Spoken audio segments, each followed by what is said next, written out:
Hello students, welcome back to Vandana's tutorial. आज हम करेंगे 8th स्टैंडर्ड के मैथमेटिक्स का रिवीजन सीरीज का पार्ट 3। इसके पहले हमने पार्ट 1 और पार्ट 2 कर चुके हैं। अगर आपने वो वीडियोस मेरे नहीं देखे तो उन्हें भी जरूर से देखिएगा। उसका लिंक मैं आपको डिस्क्रिप्शन बॉक्स में दे दूंगी। रिवीजन सीरीज का पार्ट 3 स्टार्ट करने से पहले मैं आपसे एक छोटी सी रिक्वेस्ट करना चाहूंगी। अगर आपको मेरे वीडियोस पसंद आते हैं या थोड़े से भी यूजफुल होते हैं तो इसे अपने दोस्तों के साथ जरूर से शेयर कीजिएगा। और अगर आप मेरे चैनल पे पहली बार विजिट कर रहे हैं तो इसे सब्सक्राइब करना मत भूलिएगा। तो हम स्टार्ट करते हैं रिवीजन सीरीज पार्ट 3। तो रिवीजन सीरीज पार्ट 3 में फर्स्ट क्वेश्चन है, the ratio of the weights of copper and zinc in brass alloy is 13:7। Find the weight of zinc in a brass utensils weighing 700 gram. अब बच्चों हमको यहाँ पर क्या दिया है, एक एलॉय है जिसमें जो कि किसका बना हुआ है, जिंक और कॉपर का। उसमें उनकी जो वेट है उसका वेट नहीं दिया है, हमको क्या दिया है, रेशियो दिया है, दैट इज 13:7। और हमको क्या फाइंड करना है, वेट ऑफ जिंक। मतलब एक 700 ग्राम का एक एलॉय है, एक यूटेंसिल है, उसमें कितना जिंक की क्वांटिटी है वो हमको फाइंड आउट करना है। ओके तो हम क्या करेंगे, सबसे पहले हम स्टार्ट करेंगे, उसका जो रेशियो क्या दिया है 13:7। तो हम यहाँ पे लिख लेते हैं रेशियो, द रेशियो ऑफ, जो हमको दिया है पहले हम वो लिख लेते हैं यहाँ पर, the ratio of the weights of copper and zinc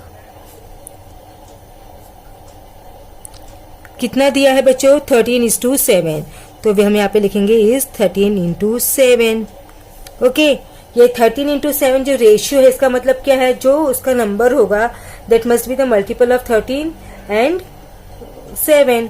तो अब क्या करेंगे हम, late the weight of copper, यहाँ पे हमको कॉपर एंड जिंक दिया है, यानी कॉपर कितना है 13 एंड जिंक कितना है 7। तो let the weight of copper be 13x and let the weight of zinc is 7। तो let the weight of zinc be 7x। Okay, अभी हमको कॉपर का वेट हमने फाइंड आउट किया इस 13x और जिंक का हमने फाइंड आउट किया दैट इज 7x। और टोटल वेट कितना है हमको दिया हुआ है 700 ग्राम। ओके, तो हमको क्या मिला, देयरफॉर द टोटल वेट कितना दिया हम वो भी लिख लेते हैं यहाँ पर, total weight of utensil is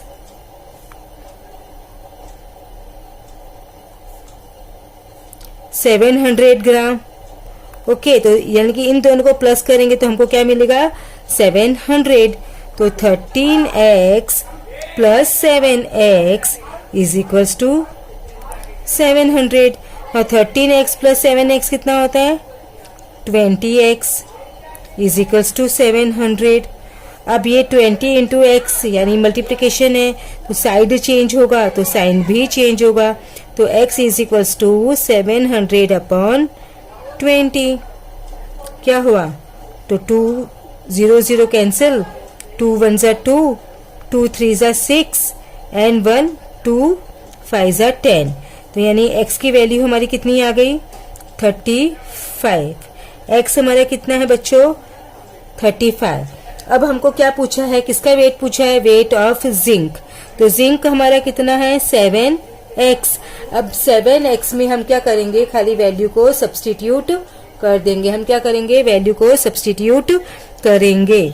तो हम क्या लिखेंगे यहाँ पर, the weight of zinc, the weight of zinc is 7x gram, that is 7 into 35।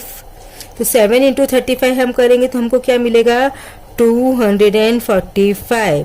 तो 245 ग्राम कितना क्या है उसमें, यूटेंसिल में क्या है, जिंक है।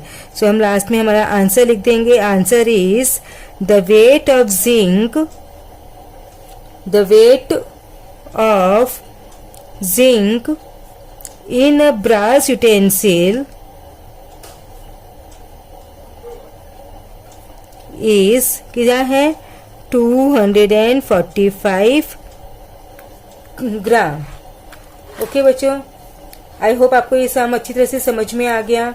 Now next sum is of the 3 consecutive natural numbers 5 times the smallest number is 9 more than 4 times the greatest number, find the number। अब हमको क्या दिया है बच्चों, यहाँ पर कंसेक्यूटिव नेचुरल नंबर्स दिए हैं। 3 कंसेक्यूटिव नेचुरल नंबर है, उसमें क्या है जो स्मॉलेस्ट नंबर है natural number 5 times the smallest number, जो स्मॉलेस्ट नंबर जो 5 टाइम्स है वो क्या है is 9 more than 4 times the greatest number, यानी कि वो जो ग्रेटेस्ट नंबर है उसके 4 टाइम्स से 9 ज्यादा है। कौन सा? 5 टाइम द स्मॉलेस्ट नंबर। अब बच्चे पहले इसके फाइंड आउट करने के पहले आपको ये मालूम होना चाहिए कि कंसेक्यूटिव नंबर्स क्या होते हैं। तो कंसेक्यूटिव नंबर्स क्या होते हैं? जो नंबर्स एक के बाद एक कंटिन्यूस आते हैं वो हमारे होते हैं कंसेक्यूटिव नेचुरल नंबर। जैसे एक नंबर 2 है तो 2, 3, 4 these are the consecutive natural number. अब हमको ये नंबर्स फाइंड आउट करना है तो पहले हमको क्या करना पड़ेगा, कंसेक्यूटिव नेचुरल नंबर्स है वो लेने पड़ेंगे। तो हम यहाँ पे ले लेते हैं let the 3 consecutive natural number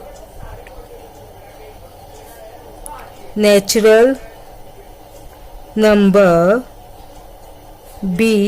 देखो एक x लिया तो दूसरा क्या होगा x प्लस 1, जैसे 2 लिया तो 2 प्लस 1 3, और थर्ड क्या होगा x प्लस 2 यानी कि 2 प्लस 2 4, तो 2, 3, 4।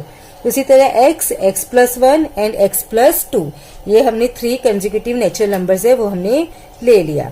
अब उसमें हमको क्या बोला है x, यहाँ पर सबसे स्मॉलेस्ट नंबर क्या है अपना x है और ग्रेटेस्ट नंबर क्या है अपना x प्लस 2। तो चलो हम लोग एक बार ये भी लिख लेते हैं x is the smallest and x plus 2 is the greatest number.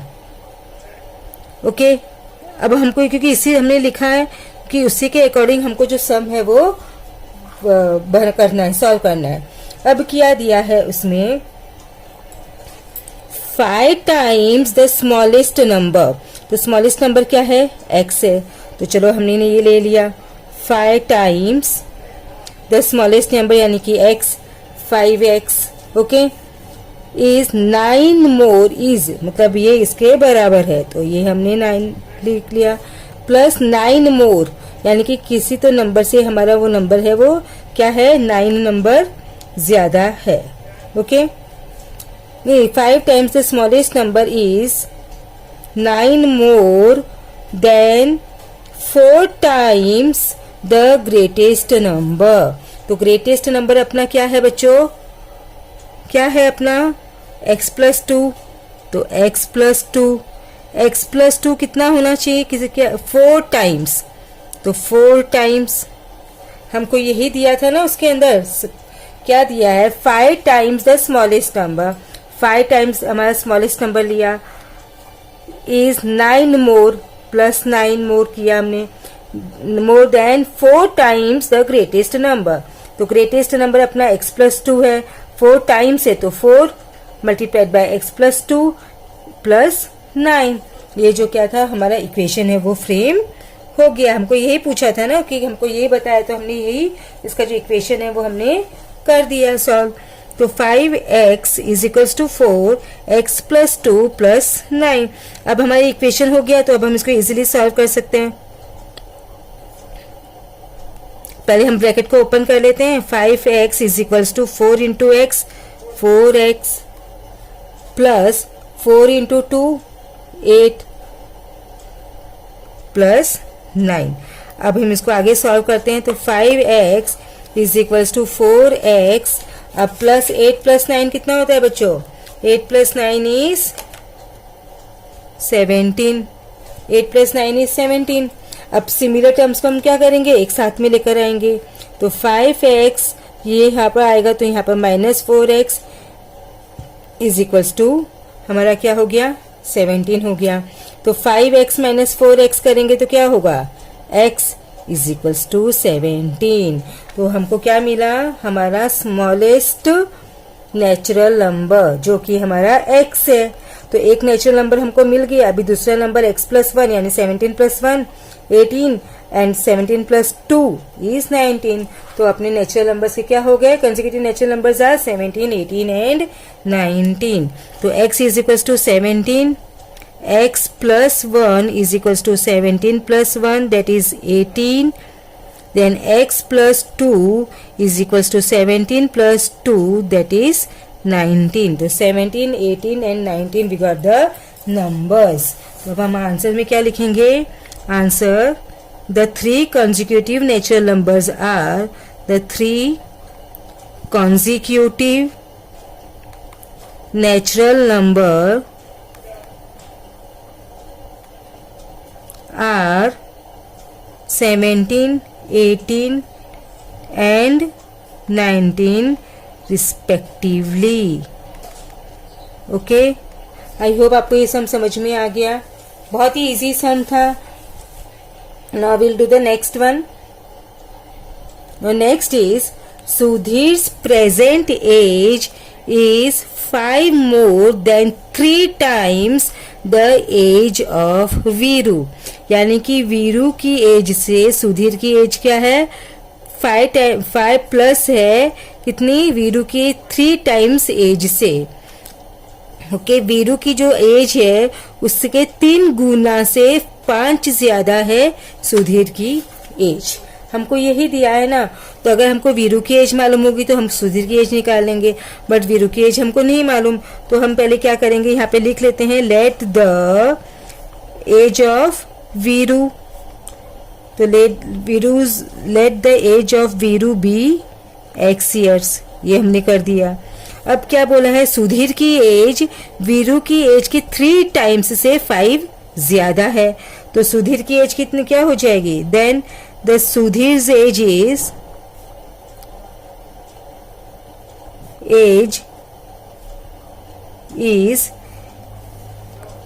Veeru की एज की 3 टाइम्स। तो 3x से 5 मोर है, तो 3x + 5 ये हो गई हमारी वीरू की एज और ये हमको हो गई सुधीर की एज। ओके, अब उसके बाद में क्या पूछा है क्वेश्चन में, क्वेश्चन को धीरे धीरे रीड करो। Anil's age is half the age of Sudhir. अब जो अनिल की एज है वो सुधीर की एज की कितना है, हाफ है। हाफ मतलब डिवाइडेड बाय 2। तो हमें यहाँ पर हमको 3 लोगों की एज दी है, वीरू की दी है, सुधीर की दी है और अनिल की दी है, और हमको वीरू की एज फाइंड आउट करनी है। खाली क्वेश्चंस बड़ा देख के ट्रिकी देख के डरना मत, क्वेश्चन हमारा बहुत ही इजी है। तो अब हम क्या करेंगे, देयरफॉर अनिल्स एज, क्या बोला, अनिल्स एज किसकी है, half the age of Sudhir. तो सुधीर की एज कितनी है अपनी, 3x + 5। तो 3x + 5 अपॉन 2। इतना आपको समझ में आया। अभी हमको तीनों की एज मिल गई।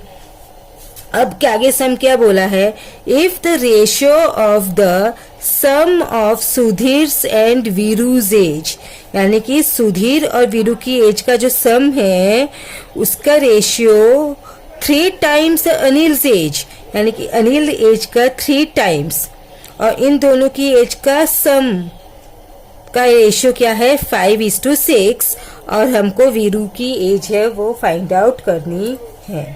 ओके, तो पहले हम क्या करते हैं, सम ऑफ वीरू और सुधीर की एज निकाल लेते हैं।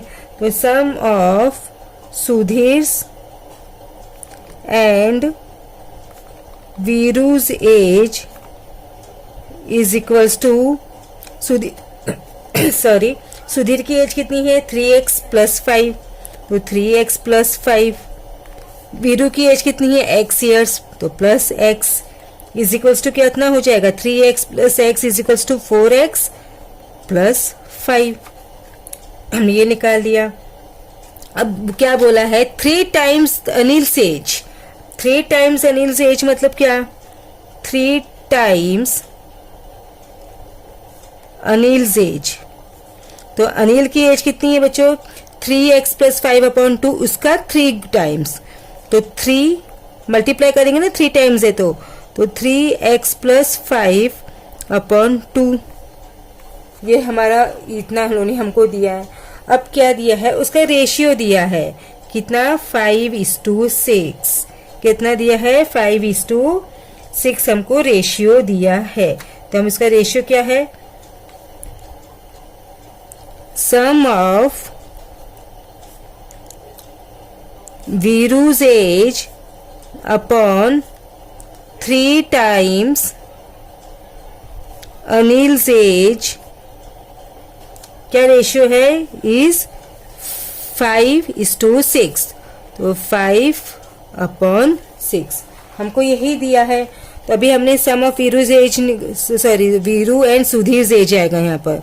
सम of Veeru's and Sudhir's age. तो सुधीर का एज का क्या है? 4x + 5, तो 4x + 5 upon 3 times Anil's as. तो 3 टाइम्स अनिल्स की एज कितनी है? 3x + 5/2 = 5/6। हमको यही दिया है ना, तो हमने ये इतना हमारा जो है वो हमने कर लिया। अब हम इसको क्या करेंगे? सॉल्व करेंगे। मतलब क्या करेंगे? हम इसको क्रॉस मल्टीप्लिकेशन, इसको इससे मल्टीप्लाई एंड इसको इससे मल्टीप्लाई करेंगे। तो क्या हो जाएगा यहाँ पर? Therefore 4x + 5 = 5 × 3x + 5/2। यही हमने लिखा है ना, क्रॉस मल्टीप्लिकेशन हमने इसको कर दिया। अब हम इसको क्या करते हैं? थोड़ा सॉल्व करते हैं। तो क्या होगा? 4x + 5 = 5 3 = 15, 3x + 5/2। अब हमने यहाँ तक ये जो सम है वो कर लिया। अब क्या करेंगे? हम इसको ब्रैकेट है वो ओपन कर देंगे। तो क्या होगा? 6 × 4x यानी कि क्या होगा? 24x + 6 × 5 is 30 = 15 × 3x यानी 45/x। 15 × 5, 15 5 are 75/2। हमने क्या किया है? कुछ नहीं किया, हमने सिर्फ ब्रैकेट को ओपन किया है, इसके अलावा हमने कुछ नहीं किया। अब हम क्या करेंगे? इसको जो ये 2 है वो कहाँ आ जाएगा? हमारा यहाँ पर आ जाएगा, है ना। ये यहाँ पर डिवाइड है तो ये यहाँ पर आकर क्या हो जाएगा? मल्टीप्लाई हो जाएगा। तो हम इसको निकाल देते हैं यहाँ से। Therefore 24x + 30 = 45x + 75. Okay, now 24 × 2 is 48x + 32 60 = 45x + 75। अब हम क्या करेंगे? सिमिलर टर्म्स है वो साथ में लेकर आ जाएंगे। Therefore 48x, यहाँ पर x है, यहाँ आ जाएगा ये प्लस 45x है, तो यहाँ पर आकर क्या हो जाएगा? यहाँ पर -x हो जाएगा। क्या होगा? ये यहाँ पर माइनस 48x - 45x = यहाँ पर क्या है? 75। ये +60 है, यहाँ पर आकर क्या होगा? -60। Okay, therefore 48 - 45 3x = 75 - 60 is 15. Okay, 3x = 15। अब हम साइड चेंज करेंगे तो x = 15/3, that is 3 1 = 3, 3 5 = 15, x = 5। और ये जो x था वो क्या था? हमारा वीरूज एज था। x क्या था बच्चों? हमारा x था हमारा Veeru's age. Let the age of Veeru be x। और हमको क्या पूछा है? Find Veeru's age. तो वीरू की एज हमको पता चल गई। तो वीरू की एज अभी हमारी क्या है? 5 years। तो क्या होगा आंसर? Therefore हम क्या लिखेंगे? Veeru's age is 5 years। I hope आपको ये सब अच्छी तरह से समझ में आ गया। ये सब में कुछ भी नहीं था, ये सब में क्या था, सिर्फ हमको पूछा है पहले कि वीरू की एज निकालनी है, सुधीर की प्रेजेंट एज दी है, वीरू की एज और अनिल की एज, इन तीनों की एज से हमको वीरू की एज निकालनी। तो वीरू की एज को क्या लिया हमने, x लिया। सुधीर की एज कितनी है, वीरू की एज से 3 टाइम्स से 5 मोर है, तो 3x + 5 लिया। और अनिल की एज हमको क्या पूछा है, अनिल की age is half the age of Sudhir, तो सुधीर की एज की हाफ है, यानी 3x + 5/2। फिर क्या बोला है, sum of Veeru's and Sudhir as, तो हमने सुधीर एज और वीरू की एज का सम निकाला। और फिर क्या बोला है, 3 टाइम्स द अनिल्स एज, यानी अनिल की एज कितनी थी, 3x + 5/2, तो उसका हमने 3 टाइम्स किया। फिर रेशियो हमको दिया है sum of Veeru's and Sudhir age and 3 times Anil's age is 5/6, तो हमने वो लिखा। फिर सुधीर का एज 4x + 5 और उसका जो एज है वो हमने यहाँ पे लिखा और रेशियो निकला। फिर क्रॉस मल्टीप्लिकेशन किया और हमने उसकी जो वैल्यू है वो फाइंड आउट कर ली। आई होप आपको ये सम बहुत अच्छी तरह से समझ में आ गया होगा बच्चों। ये सम बहुत अच्छी तरह से करके जाएगा, आपको एग्जाम्स में बहुत ही ज्यादा ये सम्स यूजफुल होने वाले हैं। तो इसके साथ ही हमने रिवीजन सीरीज का जो पार्ट 3 था वो भी खत्म कर दिया। अब हम इस रिवीजन सीरीज जो हमने चालू की है उसका लास्ट पार्ट बाकी है, जो कि है रिवीजन सीरीज पार्ट 4, वो भी मैं आपको बहुत ही जल्दी दे दूंगी। अगर आपको मेरा ये वीडियो पसंद आया और अगर आप मेरे चैनल पे पहली बार विजिट की हैं तो मेरे चैनल को जरूर से सब्सक्राइब कीजिएगा और दोस्तों के साथ शेयर भी जरूर से कीजिएगा। Thank you, keep watching Vandana's tutorial. तो मिलते हैं नेक्स्ट रिवीजन सीरीज पार्ट 4 के साथ। Thank you.